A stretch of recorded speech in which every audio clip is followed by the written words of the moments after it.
Daniel was running late again. His backpack bounced against his shoulders as he sprinted across campus, his worn sneakers slapping against the concrete pathway. The evening sun cast long shadows between the university buildings, and he knew he had exactly 12 minutes to get from his last class to his shift at the campus bookstore.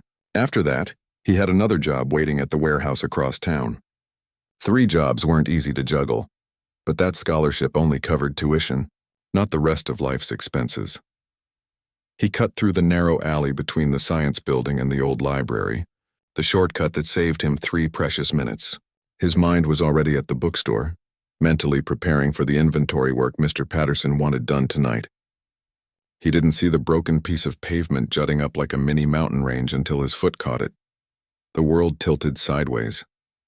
Daniel's body went forward while his foot stayed stuck, and he heard a sharp crack that might have been his ankle or might have been his dignity breaking. He hit the ground hard, his textbooks flying out of his bag and scattering across the alley. The pain shot up his leg like someone had stabbed him with a hot poker. "Oh no, no, no," he muttered, trying to push himself up. His left ankle screamed in protest. He looked down and saw it was already starting to swell. This couldn't be happening. Not today. Not when he needed every single dollar from both jobs tonight. A couple of students walked past the alley entrance, glancing at him but not stopping. Daniel didn't blame them. Everyone had somewhere to be. He tried putting weight on the ankle and nearly blacked out from the pain. His phone buzzed in his pocket. Probably Mr. Patterson wondering where he was. "Hey, you okay down there?" Daniel looked up to see an older man with gray hair peering into the alley, genuine concern on his face. "I'm fine," Daniel lied automatically. "Just tripped. Son, you're white as a sheet and that ankle looks like a balloon. Let me call someone." Before Daniel could protest, the man was already on his phone. Everything after that became a blur of embarrassment and pain. Campus security came. Then an ambulance, which felt ridiculous for a twisted ankle, but apparently university protocol required it. Daniel kept trying to explain he couldn't afford an ambulance ride, but the security guard just patted his shoulder and said the school would handle it. The emergency room at St. Mary's Hospital was busier than the campus cafeteria during lunch rush. Daniel sat in a wheelchair someone had pushed him into, clutching his backpack and watching the controlled chaos around him. Nurses moved quickly between patients, doctors called out instructions, and somewhere a child was crying. The fluorescent lights were too bright, and everything smelled like disinfectant and anxiety. A woman in purple scrubs appeared in front of him, holding a clipboard. She had dark hair pulled back in a ponytail and a warm smile that actually reached her eyes. Her name tag read Elena with RN printed underneath. "Daniel Torres?" she asked, checking her clipboard. "That's me. Let's get you into a room and take a look at that ankle. Can you wheel yourself or do you want help?" "I can do it," Daniel said quickly. He was already feeling like enough of a burden. She led him to a small examination room and helped him onto the bed with a steadiness that suggested she'd done this 1,000 times. Her hands were gentle but efficient as she carefully removed his shoe and sock. Daniel winced when she touched the swollen ankle. "Sorry," she said softly. "I know it hurts." "On a scale of 1 to 10? Maybe a 7? Daniel guessed. 8 when you touch it. Honest answer. "I appreciate that." She wrapped a blood pressure cuff around his arm. Most people either undersell it or oversell it. "So what happened?" "Broken sidewalk attacked me. I lost." She laughed. A real laugh that made the sterile room feel a little warmer. "The sidewalk usually wins." "Were you rushing somewhere?" "Work, 2 jobs actually. Both of which I'm now missing." Daniel couldn't keep the frustration out of his voice. Elena finished taking his vitals and made notes on her tablet. "Student?" "Yeah, engineering, senior year, almost done, thank God." "Engineering? That's impressive." "What kind?" Daniel blinked. Most people's eyes glazed over when he mentioned engineering. "Civil engineering. I want to design better housing, you know? Affordable stuff that doesn't fall apart or cost people everything they have." Elena's eyes lit up with genuine interest. "That's really important work. This city definitely needs better affordable housing options. My cousin's family pays almost 60% of their income just for rent in a place that barely has working heat." "Exactly." Daniel found himself leaning forward, forgetting his ankle for a moment. "That's the problem. People shouldn't have to choose between a decent place to live and eating properly. Good housing is possible at lower costs if we rethink how we design and build." So you're going to change the world after graduation? Or die trying? Daniel said with a half smile. Student loans aren't going to pay themselves. Elena nodded knowingly. I hear you. Student debt is no joke. She glanced at his ankle again. All right, let's get you to X-ray. I'm pretty sure it's just a bad sprain, but we need to rule out a fracture. Have you ever broken anything before? My mom's favorite vase when I was 8. She still brings it up. Elena grinned. I meant bones, but I feel that. I broke my dad's antique watch when I was 10. He's never let me forget it. Something about the way she said it with that mix of affection and exasperation made Daniel relax. She didn't talk to him like he was just another patient. She talked to him like a regular person. The X-ray confirmed Elena's suspicion, severe sprain, no fracture. Back in the examination room, she wrapped his ankle with practiced efficiency, explaining how to use the crutches they were lending him and when to ice versus heat the injury. You'll need to stay off it as much as possible for at least a week, she said. I know that's hard with your schedule, but if you don't rest it properly, you'll make it worse and be out even longer. A week? Daniel's stomach dropped. I can't miss a week of work. I need those paychecks. Elena's expression softened with understanding. I know. But you can't work on an ankle that won't support your weight. Talk to your employers. Sometimes they're more understanding than we expect. The warehouse definitely won't be, Daniel muttered. They'll probably just replace me. Elena pulled out a prescription pad and wrote something down. She tore off the sheet and handed it to him. It wasn't a prescription. It was her phone number. If you have questions about your recovery, or if the pain gets worse, or if you need advice about managing work with this injury, text me, she said simply. I'm serious. A lot of people try to push through injuries like this and end up with chronic problems. I'd rather you ask questions than mess up your ankle permanently. Daniel stared at the paper, surprised. You give your number to all your patients? Only the ones who want to build affordable housing and seem like they'll actually try to tough it out stupidly, she said with a knowing smile. Consider it preventive care. He carefully folded the paper and put it in his wallet. Thank you, really, for everything. You're welcome. Now do you have someone who can pick you up? You shouldn't drive with that ankle, and you definitely can't take the bus on crutches. Daniel hadn't even thought about that. His roommate Kyle was at work until midnight. His mom lived 2 hours away and would panic if he called her from a hospital. I'll figure something out. How about this? My shift ends in 20 minutes. I can give you a ride. Where do you live? Oh no, I couldn't ask you to do that. You're not asking. I'm offering. Plus, I want to make sure you actually make it home safely. Call it part of my job. Daniel wanted to argue, but honestly he was exhausted and in pain, and the thought of navigating public transportation on crutches made him want to cry. Okay, thank you. I live near campus, the apartment's on Oak Street. Perfect. That's not far at all. 25 minutes later, Daniel was loading himself awkwardly into an older Honda Civic. The car was clean but well used, with a couple of coffee stains on the cup holder and a crack in the dashboard. Somehow that made him feel better. At least she wasn't driving something that cost more than his entire year's tuition. Elena drove carefully, taking turns slowly. So engineering, she said. That's a lot of math, right? So much math. Sometimes I dream in equations. It's terrible, she laughed. I was always better at science than math. Biology made sense to me. Numbers on a page, not so much. How long have you been a nurse? About 4 years now. I love it most days. It's hard and the hours are brutal. But there's something about actually helping people that makes it worthwhile. I felt that way when our class built a small shelter structure for a homeless outreach program, Daniel said. Like, this thing we designed and built was actually going to help someone stay warm and safe. Made all those sleepless nights studying worth it. See, that's exactly the kind of thinking the world needs more of. Elena pulled up to the apartment complex on Oak Street. Which building? The one on the left, Building C. She parked and helped him get his crutches out, waiting patiently while he figured out the awkward mechanics of getting out of a car with an injured ankle. At the door to his building, she handed him a piece of paper with instructions written in clear handwriting. Ice schedule, elevation tips, and warning signs that mean you should go back to the ER, she explained. And remember, you have my number. Use it if you need to. You're really good at this, Daniel said. The patient care thing, I mean. Like, actually caring, not just going through the motions. Elena's cheeks colored slightly. Everyone deserves to be treated like a person. Not a problem to solve. Feel better, Daniel. And seriously, rest that ankle.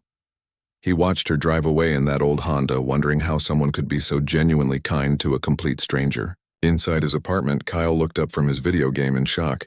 Dude, what happened to you? Sidewalk happened. Long story. Daniel hobbled to the couch and collapsed. His phone had 7 missed calls from Mr. Patterson and 3 from his warehouse supervisor. His ankle throbbed despite the painkillers. He had no idea how he'd pay his bills if he couldn't work, but tucked in his wallet was a phone number from a nurse who'd treated him like he mattered. And somehow that small gesture made the whole disaster feel slightly less catastrophic. 3 days later, after apologizing profusely to both employers and managing to keep his campus bookstore job by switching to online inventory work he could do from home, Daniel found himself staring at Elena's number. His ankle was following the healing schedule she'd outlined, but he found himself wanting to text her for reasons that had nothing to do with medical questions. Finally, he typed, "Hey, it's Daniel from the ER. Ankle is improving thanks to your instructions. The ice schedule is surprisingly effective. Hope your shifts have been going well." He hit send before he could overthink it. 3 minutes later his phone buzzed. "So glad to hear it. And I'm impressed you're actually following instructions. Most people skip the ice after day 1. Shifts have been crazy but good. How are you managing work?" And just like that they were texting. Not constantly but regularly. Daniel would send her a picture of his properly elevated ankle with an ice pack, and she'd send back a thumbs up. She'd text him during her breaks asking about his classes. He'd ask her about her shift, and she'd tell him funny stories about the ER that were somehow both absurd and touching. A week turned into 2. His ankle healed enough that he could walk without crutches. They met for coffee at a small cafe near the hospital, splitting the bill despite Daniel's attempt to pay. Elena drove that same old Honda and ordered regular coffee, not the fancy drinks with multiple modifiers. She asked about his sustainable housing project with genuine curiosity, taking notes on a napkin about his ideas. They met again the next week, this time at a diner that had a $2 breakfast special.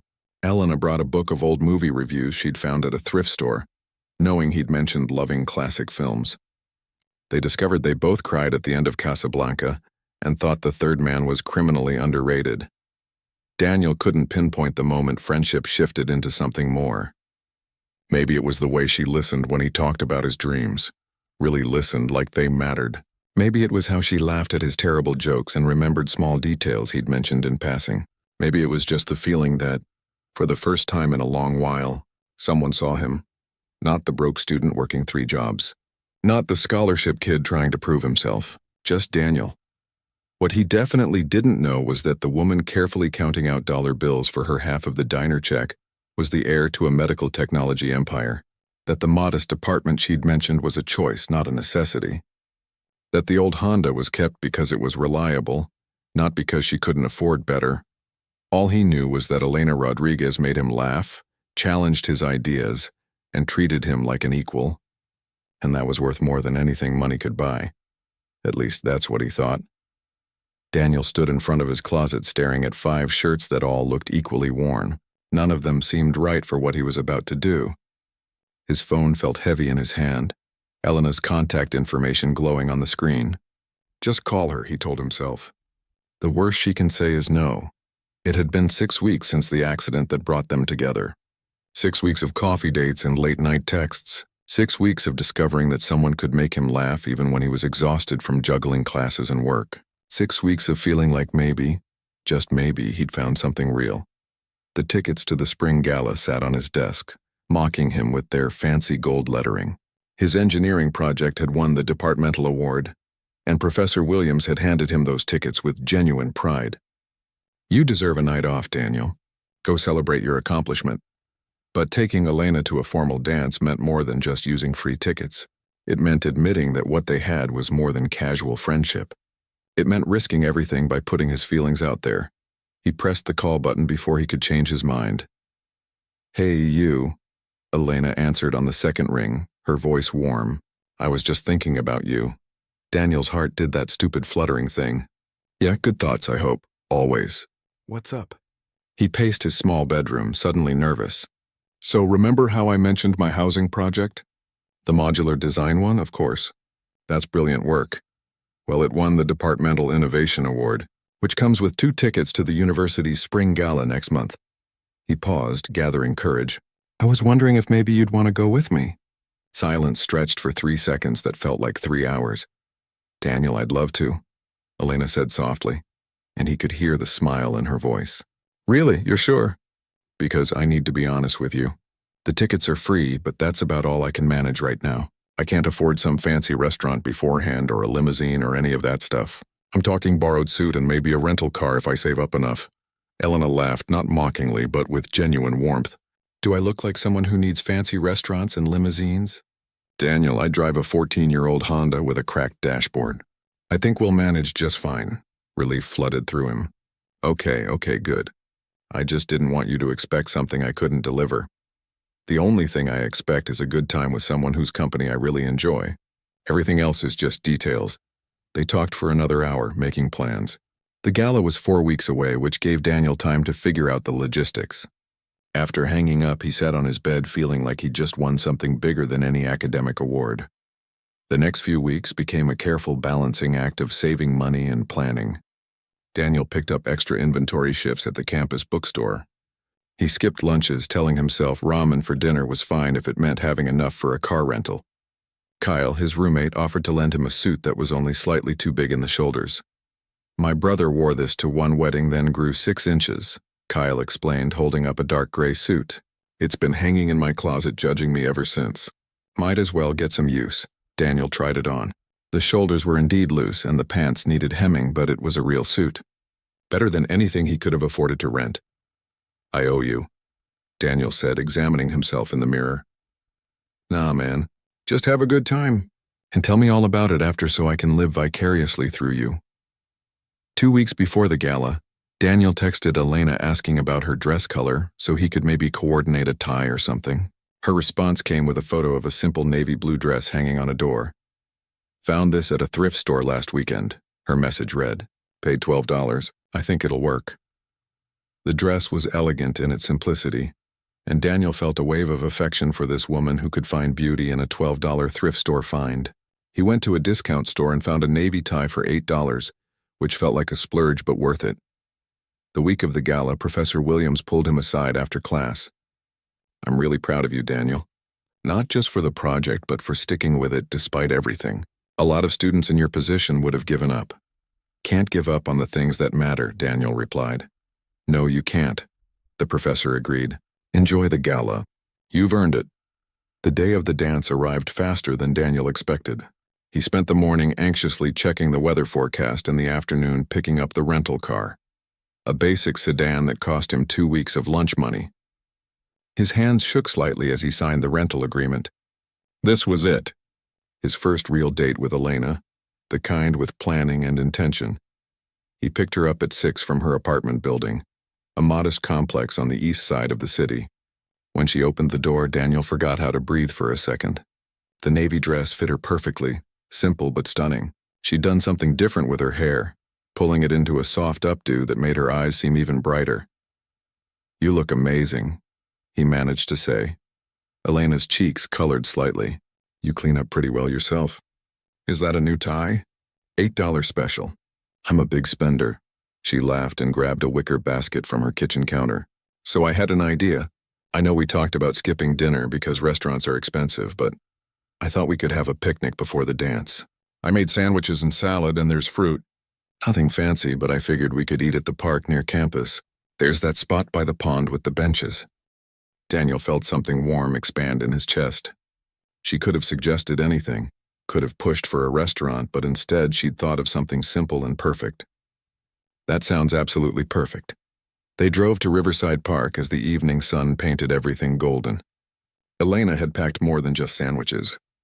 There were homemade cookies, a thermos of lemonade, real plates instead of paper, and cloth napkins. You went all out, Daniel said as they spread everything on a bench overlooking the pond.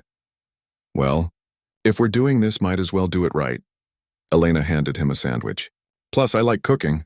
It relaxes me after long shifts. They ate slowly, talking and laughing as the sun set behind the trees. Elena told him about a patient that week, who'd tried to leave the hospital still hooked to an IV because he didn't want to miss his grandson's birthday party. Daniel shared a story about Kyle trying to cook a fancy meal and nearly setting off the fire alarm 3 times. "I like this," Elena said quietly, watching ducks glide across the pond. "This feels real. Not like we're trying to impress each other or pretend to be something we're not." "That's because we're not," Daniel replied. "I couldn't afford to pretend even if I wanted to. This is just me, exactly as I am. I know. That's what I like about you." She turned to look at him, her expression serious. "You're genuine, Daniel. You don't play games or put on masks. Do you know how rare that is?" He wanted to say that she was the same way, that her authenticity was what drew him to her in the first place. Instead, he just reached over and took her hand. She laced her fingers through his, and they sat in comfortable silence as the sky turned purple and orange. The gala was in full swing when they arrived. The university's grand ballroom had been transformed with twinkling lights and elegant decorations. Music drifted from inside, and students in formal wear climbed the steps in groups, laughing and taking photos. Daniel felt suddenly self-conscious. His borrowed suit, Elena's thrift store dress, their picnic dinner instead of a fancy restaurant. Everyone else looked like they belonged in a magazine. But then Elena squeezed his hand. "Ready?" she asked. "With you?" "Yeah." Inside, the ballroom was even more impressive. Crystal chandeliers cast soft light across tables draped in white linen. A live band played on a raised stage, and the dance floor was already filling with couples. Daniel spotted some of his classmates and professors scattered throughout the crowd. "Daniel!" Professor Williams waved them over to where several faculty members stood.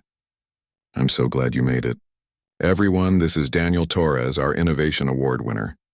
Daniel introduced Elena simply as "my date, Elena." He didn't mention she was a nurse or where she worked. She was just Elena, and that was enough. What surprised him was how naturally Elena fit into the conversations.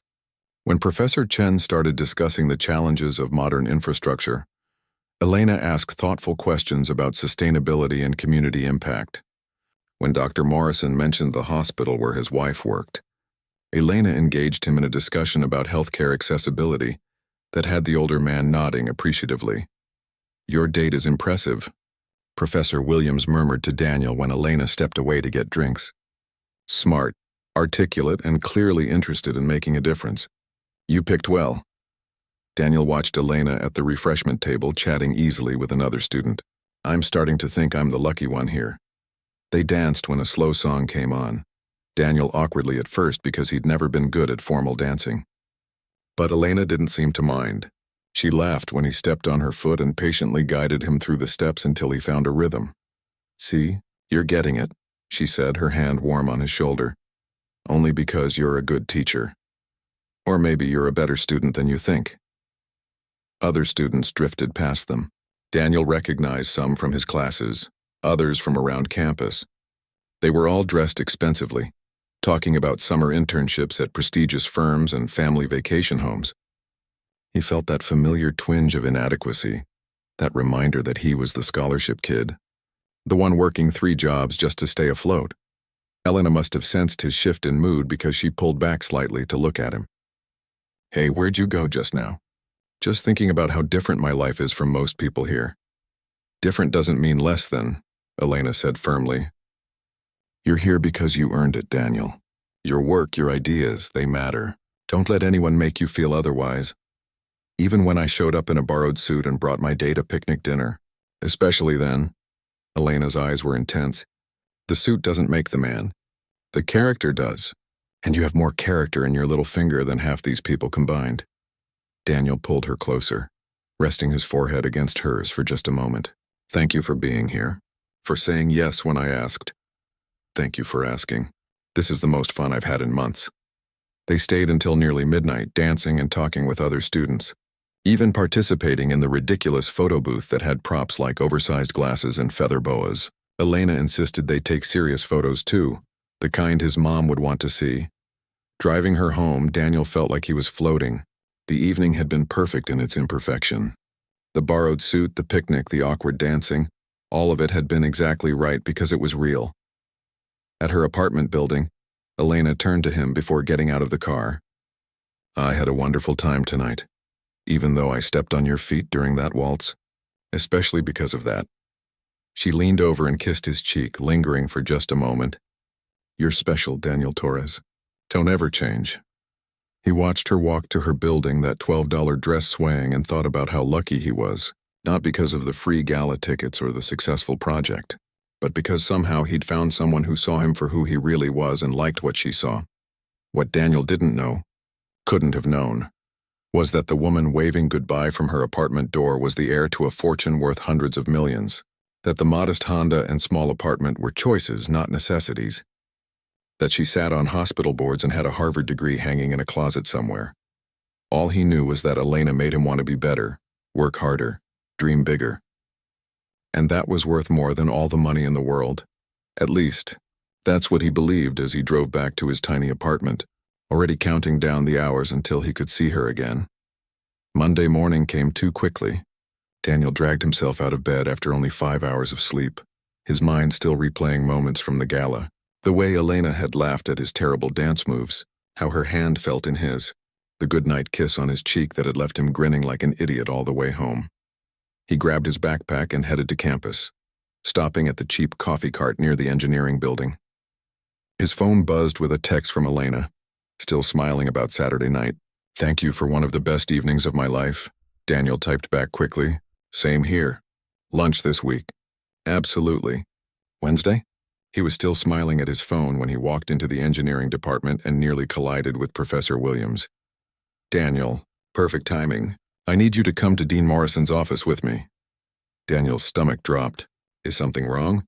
Did I mess up the project submission?" No, nothing like that." The professor's expression was unreadable. "Just come with me." The walk to the administration building felt like a death march. Daniel ran through every possible mistake he could have made. Maybe there was an issue with his scholarship paperwork. Maybe someone had complained about something. His mind spiraled through increasingly worse scenarios. Dean Morrison's office was on the 3rd floor, a large space with dark wood furniture and windows overlooking the campus quad. But what made Daniel's steps falter was the man sitting across from the dean's desk. He was maybe in his late 50s, wearing a suit that probably cost more than Daniel's entire year of rent. Everything about him screamed money and power, from his expensive watch to his perfectly styled gray hair. He stood when Daniel entered, and there was something vaguely familiar about his face that Daniel couldn't quite place. "Ah, Daniel Torres," Dean Morrison said warmly. "Please sit down. This is Victor Rodriguez. He's a major benefactor of our university and specifically our engineering program." Daniel shook the man's hand, noting the firm grip. "Nice to meet you, sir." "The pleasure is mine," Victor said, his voice smooth and cultured. "I've been hearing impressive things about your work. Your sustainable housing project is exactly the kind of innovative thinking we need." "Thank you," Daniel managed, still confused about why he was here. Dean Morrison gestured for everyone to sit. "Mr. Rodriguez's company, Rodriguez Medical Technologies, has been looking to expand into healthcare facility design and construction. When I showed him your project, he was immediately interested." Victor leaned forward, his eyes intense.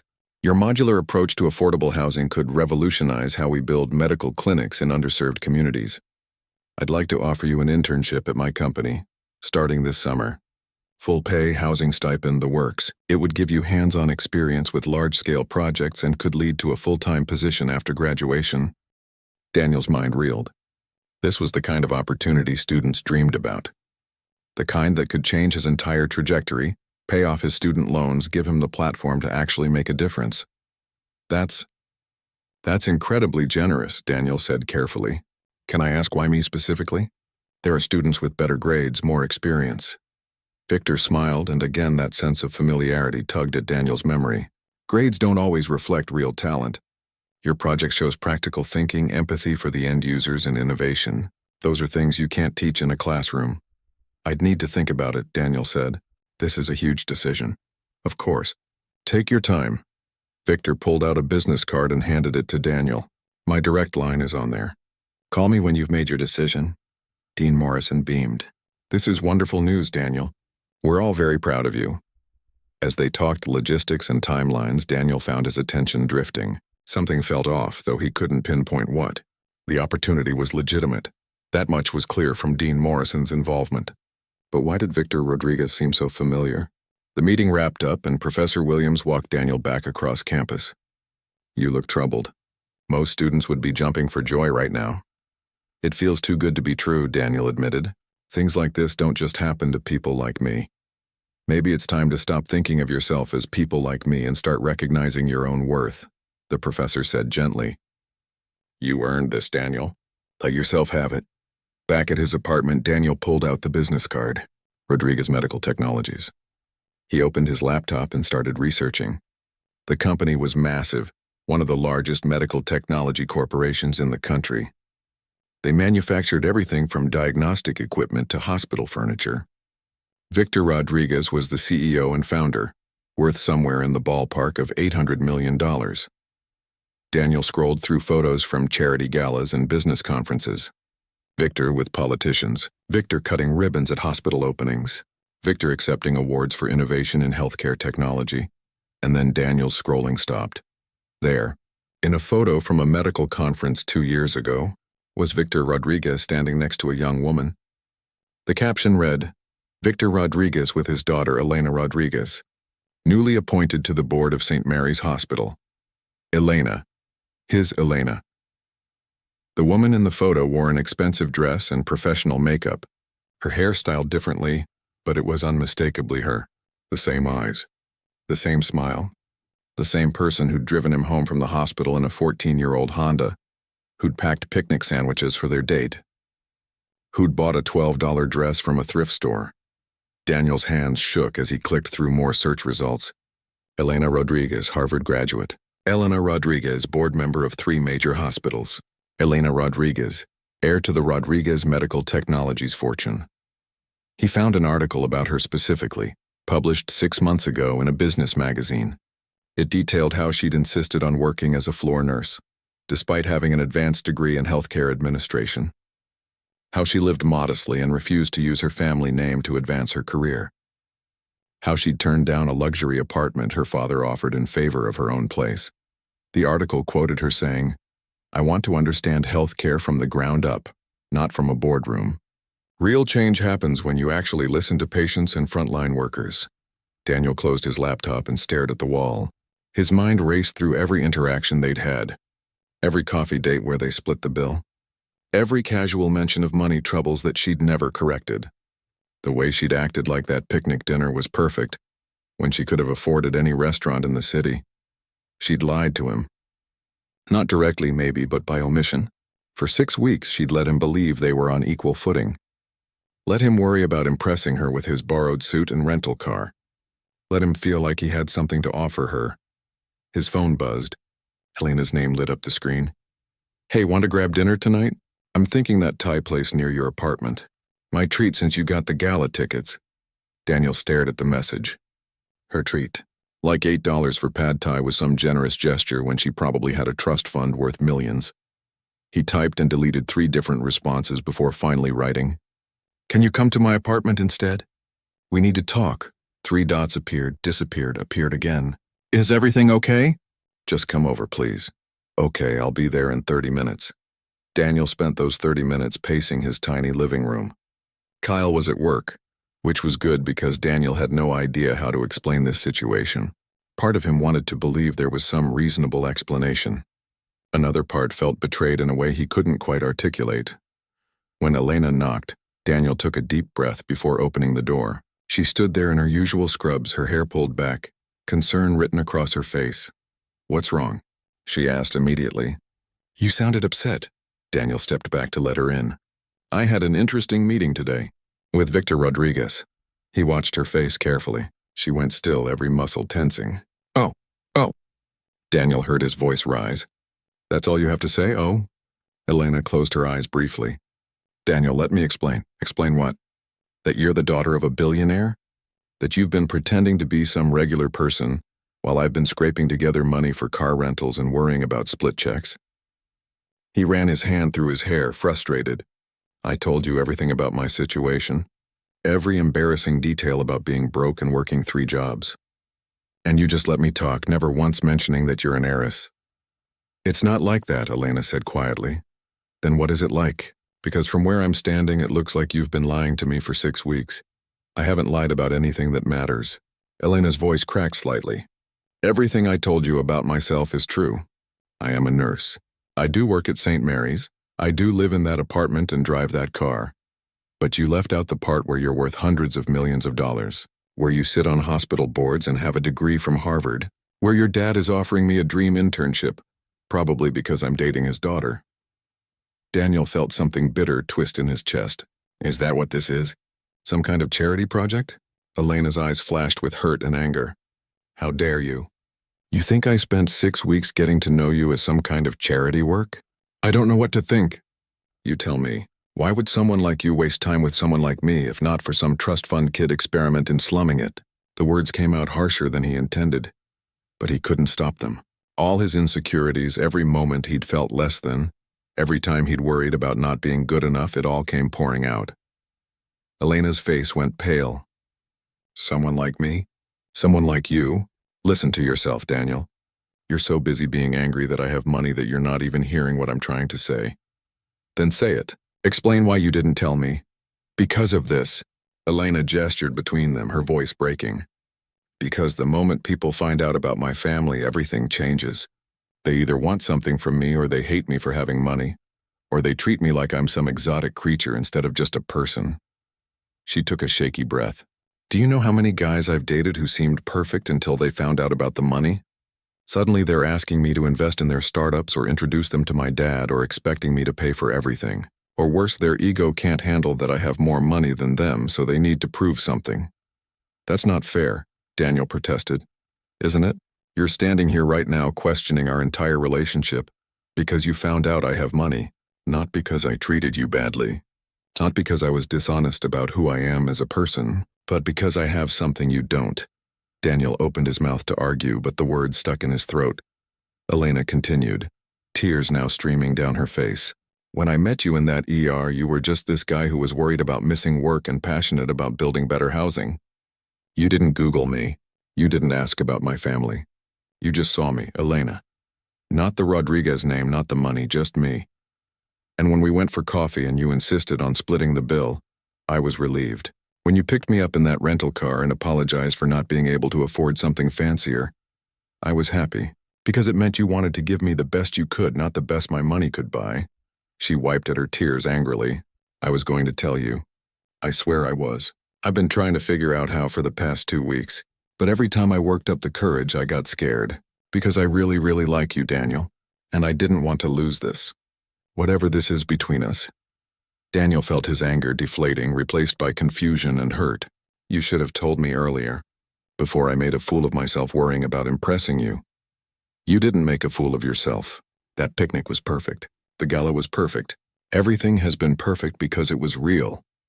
Don't you see? That borrowed suit and homemade sandwiches meant more to me than any expensive date I've ever been on, because it was you genuinely trying to give me a nice evening. But it wasn't genuine, Daniel said quietly, because you knew the whole time that none of it mattered. That money wasn't an issue.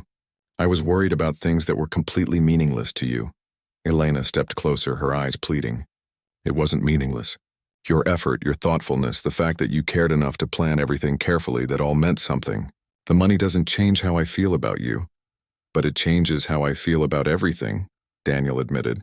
I thought we were building something as equals. Now I find out you've been watching me struggle with money while sitting on a fortune. How am I supposed to be okay with that? So what are you saying? Elena's voice was small. That we can't be together because I have money? Daniel looked at her, really looked at her. She was still the same person who'd taken care of his ankle and laughed at his jokes and listened to his dreams like they mattered. But she was also someone who'd kept a massive secret, someone whose world he couldn't even begin to understand. I'm saying I need time to think, he said finally. This is a lot to process. Elena nodded slowly, wiping her eyes. Okay, I understand. She moved toward the door, then paused. For what it's worth, I'm sorry. I handled this badly. I should have been honest sooner. I didn't want to lose you. After she left, Daniel sank onto his couch and put his head in his hands. His phone buzzed with a text from Dean Morrison, asking if he'd made a decision about the internship. Daniel turned off his phone. Everything felt wrong.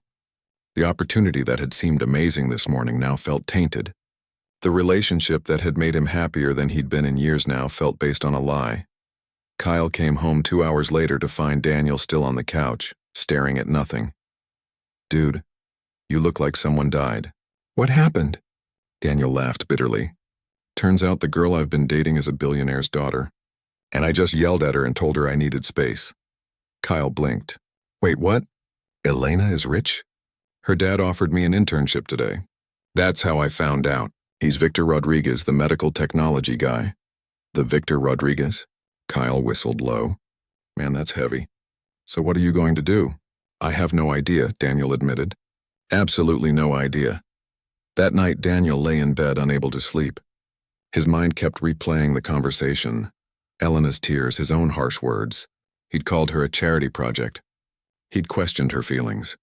He'd let his pride and insecurity turn something good into something painful. But she'd also lied. Kept secrets. Let him worry about things that didn't matter to her. His phone lit up with a message. "Elena, I know you need space and I'll give it to you. But I need you to know that everything between us was real. My feelings for you are real. I'm sorry for not being honest sooner. I hope someday you can forgive me." Daniel stared at the message for a long time before turning off his phone and pulling the covers over his head. Tomorrow he'd figure out what to do about the internship. About Elena, about everything tonight. He just wanted to forget that the best thing that had happened to him in years had just fallen apart. 3 days passed, like 3 years. Daniel went through the motions of attending classes, working his shifts, eating when Kyle forced food in front of him. But his mind was somewhere else entirely, replaying the fight with Elena on an endless loop. He'd ignored 12 texts from her. Each one was short, never pushy. "Hope you're doing okay. Thinking about you. I'm here when you're ready to talk." The last one simply said, "I miss you." Daniel missed her too. That was the worst part. He'd lie awake at night remembering how she laughed, how she listened to his ideas like they mattered, how natural everything felt between them. But then he'd remember the secret she kept and anger would flare up again. On Thursday afternoon, Professor Williams caught him after class. "Daniel, you've been distracted all week." "Everything all right?" "Just dealing with some personal stuff," Daniel muttered. The professor studied him for a moment. "Does this have anything to do with Victor Rodriguez's offer? You haven't responded to the dean about it." "I don't know if I can accept it," Daniel admitted. "It feels complicated now." "Complicated how?" Daniel hesitated. Professor Williams had always been straight with him, never judging. "I've been seeing his daughter. I didn't know who she was until that meeting. And now I don't know if the internship offer is real or just because of that connection." Professor Williams raised his eyebrows but didn't look entirely surprised. "I see, that's complicated." He paused. "Can I give you some unsolicited advice? Please, don't let your pride cost you opportunities you've earned. I've known Victor Rodriguez for 15 years through various university projects. He doesn't do favors or charity when it comes to his company. If he offered you that internship, it's because your work impressed him. Period. But what if people think I only got it because of Elena?" "People will always think something," the professor said bluntly. "That's the burden of being good at what you do. Someone will always try to diminish your accomplishments. The question is, are you going to let other people's opinions stop you from pursuing your dreams?" Daniel didn't have an answer for that. That evening, Kyle ordered pizza and planted himself on the couch next to Daniel. "Okay, we need to talk. You've been moping around here like a sad ghost for days. What's really going on?" "I already told you. Elena's rich and she didn't tell me." "Yeah, but that's not really the problem, is it?" Kyle grabbed a slice of pizza. "You're not actually mad that she has money. You're scared." "Scared of what?" "That you're not good enough for her. That her world is too big and yours is too small. That sooner or later she'll realize she can do better." Kyle looked at him seriously. "Dude, I've known you for 3 years. You're the smartest guy I know. But you've also got this weird thing where you think you don't deserve good things." Daniel started to protest, but Kyle held up a hand. "Let me finish. Elena could have told you about her family on day one. She didn't. Why? Because she liked you for you, not for what you could give her or what connections you had. Just you. And instead of seeing that as a good thing, you're treating it like some kind of betrayal. She lied to me." "Did she? Or did she just not volunteer information that she knew would change how you saw her?" Kyle took a bite of pizza. Think about it. If she'd told you on your first coffee date that she was an heiress, would you have asked her out again? Daniel opened his mouth, then closed it. He knew the answer. He would have assumed she was out of his league and probably would have pulled back, convinced it could never work. Exactly, Kyle said, reading his expression. She gave you both a chance to get to know each other without all that other stuff getting in the way.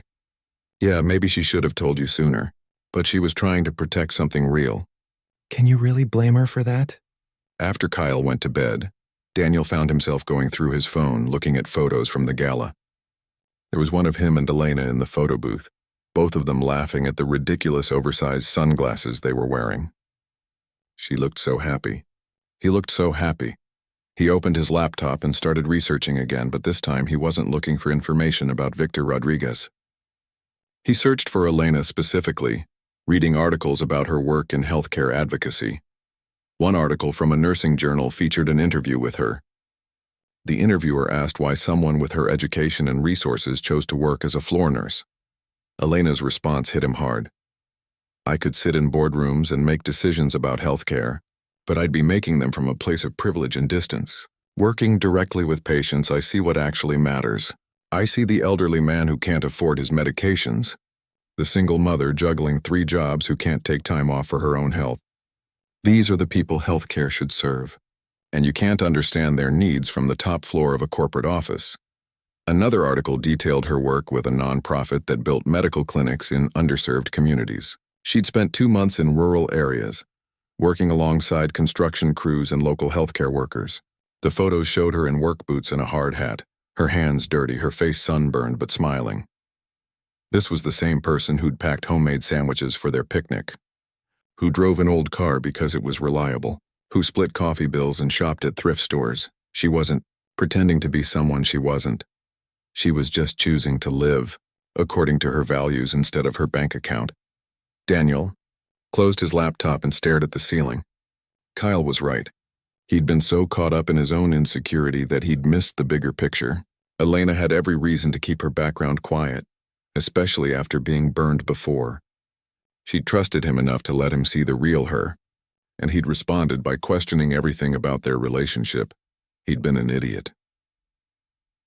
The next morning, Daniel showed up at St. Mary's Hospital during Elena's shift. His hands were sweating as he walked through the ER entrance, and his heart pounded so hard he thought he might need medical attention himself. The receptionist directed him to wait in the lobby. 5 minutes later, Elena appeared in her scrubs, her hair tied back, dark circles under her eyes that suggested she hadn't been sleeping well either. When she saw him, she stopped short. Daniel. Hey, can we talk? She glanced at her watch. I have a break in 10 minutes. There's a courtyard outside where it's quiet. They sat on a bench.